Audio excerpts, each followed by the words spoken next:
Hi, boys. What's up, boy?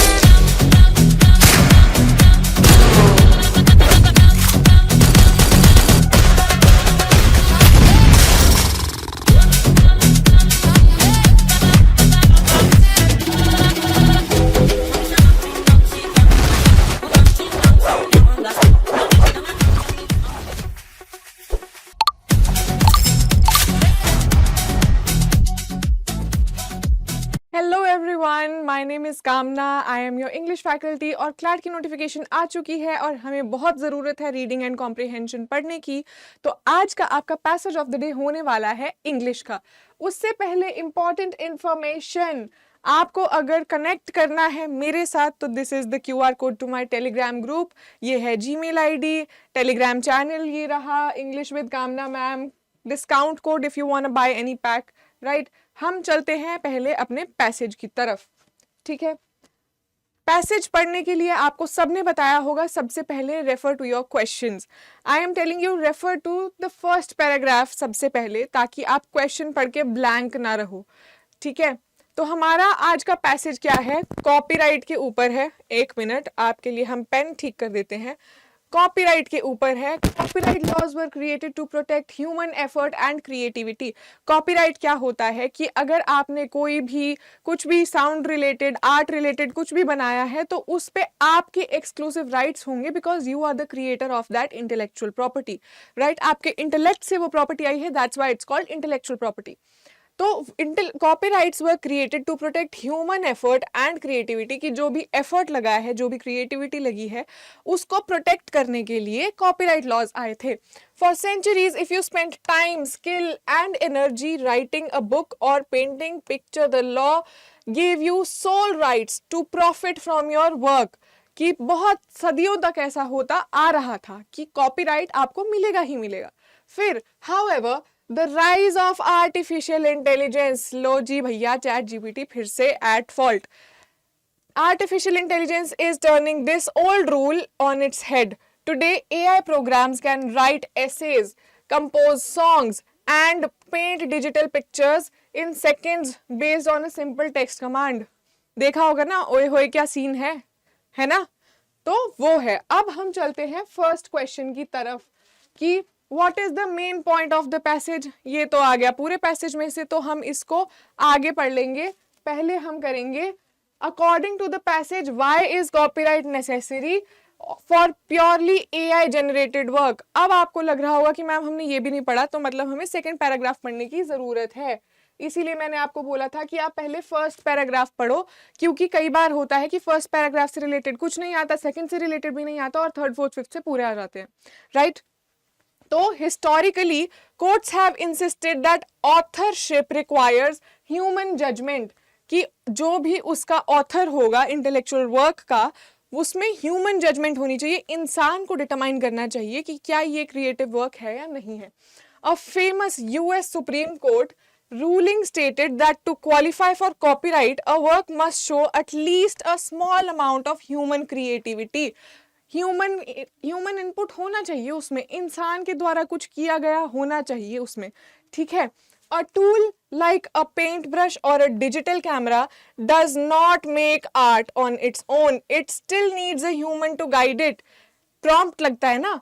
It in contrast generative AI does not just assist the artist, it performs the core creative work. ये assist नहीं करता है artist को, ये artist का तो सारा काम कर ले रहा है। तो आर्टिस्ट को उस प्रॉम्प्ट के लिए सिर्फ कॉपीराइट क्यों मिले, ये है कंटेंशन ऑथर की, ठीक है।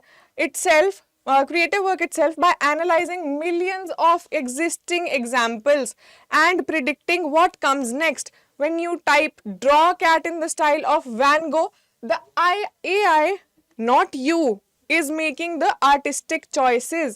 आपने बस प्रॉम्प्ट दे दिया, जैसे इंस्टाग्राम पे बहुत ज़्यादा चैट में आया था ना ऑप्शन जनरेटिव AI का, आपने बोल दिया कि हाँ make the cat in swim in the sky, और वो कुछ भी जनरेट करके दे देगा। तो उसमें आपका क्या क्रिएटिव वर्क हुआ, ठीक है। हमारा क्वेश्चन क्या था, हम यहाँ देखते हैं what was the second question. According to the passage why is copyright unnecessary for purely AI generated work. Options क्या है, AI art is lower quality than human art. Second, AI programs are too expensive for normal people to use. AI does not need money for financial rewards as motivation to create content. या फिर Supreme Court laws explicitly state that computers cannot use algorithms. Answer क्या होगा इसका? इसका answer है C. The passage explicitly states that AI software fees no fatigue takes. अब आप देखो, हमने तो ये नहीं पढ़ा, लेकिन ये कहाँ से आया? हमें पूरा पढ़ना पड़ेगा इसके लिए, ठीक है? Giving copyright protection to pure AI output makes little economic sense. यहाँ पर आई है आपकी contention. क्या? Copyright exists as a reward to encourage people to take financial and personal risks to create art. AI software feels no fatigue, takes no financial risks and needs no monetary rewards to keep working. ये था, समझ रहे हो आप? अभी तो आपने answer देख लिया, लेकिन अगर आप वहां पर एग्जाम में होते तो आपको पूरा पैसेज पढ़ने का कष्ट उठाना ही पड़ता, राइट? तो अब हम आगे भी पढ़ ही लेते हैं, अगर यहाँ तक आए गए हैं तो पूरा कर लेते हैं. If companies could copyright millions of AI images created in seconds for free, big tech firms would flood and control the market, pushing human artists out. Competition के अगेंस्ट भी हो जाता. राइट टू लाइफ में आता है आपका, right to freedom में आता है आपका freedom to hold any business, उसमें भी ये आपके साथ गलत हो जाता, ठीक है? At the same time completely ignoring AI assisted art could discourage creators from using modern technology. इतना डेवलपिंग फील्ड है, ग्राफिक डिजाइनर्स, एनिमेशन, 3D सब चीजें है ना, और उसमें भी अगर AI का यूज हो गया तो फिर आर्टिस्ट कहाँ जाएंगे, ठीक है? The real challenge for future courts is not deciding weather machines have rights, but determining how much human input is required before a piece of AI assisted work qualifies for copyright. कई बार ऐसा होता है कि सिर्फ prompt, जो आप Instagram पे videos देखते हो कि मैं धनिया हूँ रे, है ना, मैं कॉफी हूँ रे, ये मुझे, मैं ऐसा मत कर वैसा मत कर, वो प्रॉम्प्ट देता है. जो प्रॉम्प्ट दे रहा है उसकी क्रिएटिविटी तो लगी ना उसमें, स्क्रिप्ट उसकी है, प्रॉम्प्ट उसका है, उसने एक पूरी वीडियो बनाई. तो अब ये क्या कह रहे हैं कि डिसाइडिंग फैक्टर ये होना चाहिए कि उसमें कितना ह्यूमन इनपुट रिक्वायर्ड था, ठीक है? अब हम अपने फर्स्ट क्वेश्चन पे चलते हैं. What is the main point of the passage? AI should be banned from making art to protect human jobs. क्या ये कहना चाहते थे ऑथर? या फिर current laws struggle with AI art and courts must define how much human input is needed for copyright? या ये लगा आपको पढ़ा हुआ? या फिर typing a prompt into an AI tool takes as much effort as painting by hand? या फिर जो आप हाथ से पेंट कर रहे हो और जो आप AI से बना रहे हो वो आसपास का ही तो है? या फिर big tech companies should automatically own all AI generated content? कवि क्या कहना कवि नहीं, ऑथर क्या कहना चाहते थे? Give me the answer. Answer होगा इसका option B. The passage does not call for a ban on AI art. तो ए तो नहीं होगा, ठीक है? It does not advocate for tech company ownership, ये भी नहीं होगा क्योंकि. And then the central argument ये है कि existing copyright law is ill-equipped for AI and courts must determine the threshold of human input required. ठीक है? सेकंड का आंसर, अभी हमने एक ट्रिक भी की जिसमें आपको लगा कि आपको आंसर पता है, ठीक है? अब यहाँ पर हमें आंसर क्या था? सी, कि software feels no fatigue, no financial risk. क्योंकि देखो, अगर आर्टिस्ट है, आर्टिस्ट अपना टाइम निकाल रहा है, अपना पैसा निकाल रहा है, अपनी अपॉर्चुनिटीज लूज कर रहा है ताकि वो अपने कंटेंट को काम दे सके. लेकिन यहाँ पर कोई फटीग नहीं है. AI तो नहीं थकता है, बस पैसे मांग लेता है आपसे प्रॉम्प्ट के बाद कि अब अगले के लिए तो प्रीमियम ले लो भाई, ठीक है? वो तो नहीं थक रहा है, उसको बनाने वाली जो कंपनी है they are earning, right? Next question हमारा क्या है? What is the main difference between a traditional tool like a paintbrush in generative AI? पढ़ा था हमने, ठीक है? Paintbrush requires specialized license to use. क्या paintbrush को यूज करने के लिए लाइसेंस लगता है? या फिर generative AI creates physical objects while paintbrushes do not. क्या creative AI physical objects को टच करता है? AI छू सकता है चीजें, creative AI. या फिर a paintbrush requires continuous human skill whereas AI does the core creative work itself. क्या AI core creative work खुद करता है? फर्स्ट पार्ट तो ये है, paint brush requires continuous human skill, whereas AI does the core creative work itself. Next option है AI does not use any past data to create new images. फंस गए ना? आंसर है इसका सी. Passage draws a clear distinction. A paintbrush is a passive tool that still requires humans to guide it, while generative AI performs the core creative work itself. ठीक है, core creative work itself by analyzing millions of existing examples. A, B and D नहीं होंगे, आप deletion भी use कर सकते थे. Method of elimination. Okay. Which of the following statements would weaken the author's argument about economic rewards? Author ने ऐसी क्या चीज बोली है जो उसकी statement को weaken कर दे? Artists who use AI, रुको, which of the following statements would weaken the author's argument? हाँ, about economic rewards. तो क्या है? Artists who use AI save a lot of time on their projects. जो artists AI use करते हैं वो अपने projects पे बहुत time बचाते हैं. क्या author ने ऐसा कहा है? या फिर tech companies need copyright earnings to pay for the huge costs of building AI systems. क्या ऐसा कहा है author ने?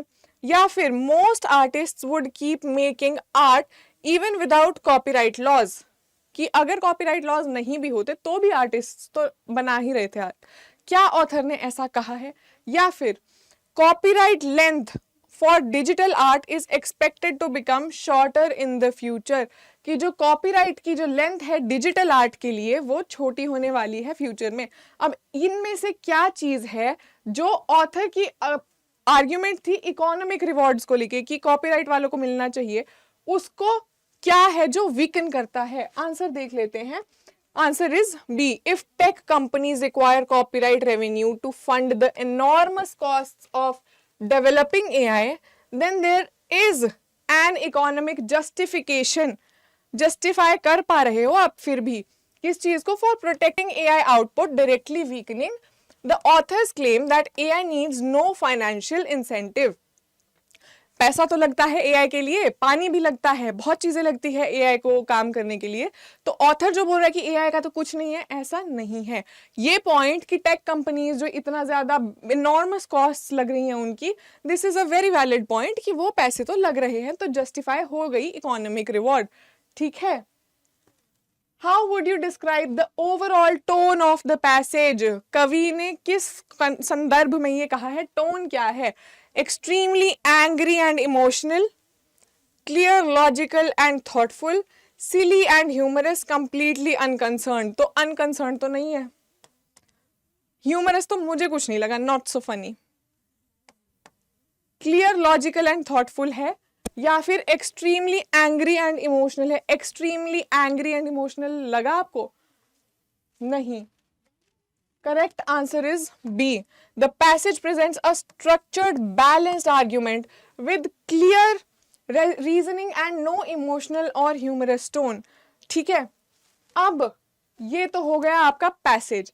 Otherwise if you want to buy the paid batches या फिर आपको टेलीग्राम पर कनेक्ट करना है, अगर आपको समझ में आया मैंने क्या पढ़ाया, समझ में आया क्या, तो you can either search this QR code. यहाँ पर जाएंगे आप तो आपको सीधे डायरेक्ट कर दिया जाएगा टेलीग्राम ग्रुप पे जो है इंग्लिश विद कामना मैम. ठीक है. ईमेल जीमेल आईडी मेरी ये है kamna.sharma@adda247.com. टेलीग्राम चैनल ये है. डिस्काउंट कोड, अगर आपको कोई भी कोड खरीदना है क्लैट के लिए, महापैक खरीद सकते हो आप फॉर ऑल बैचेस. जितने भी एग्जाम्स है लॉ एंट्रेंस के उसमें महापैक में उस सबका है, और वो आपको सस्ते में मिलेगा अगर आप ये कोड लगा लोगे तो. KS01 कामना Sharma 01, KS01 is the code. ये आप मैक्सिमम डिस्काउंट के लिए लगा सकते हैं. And let's meet in the next session then. See you guys.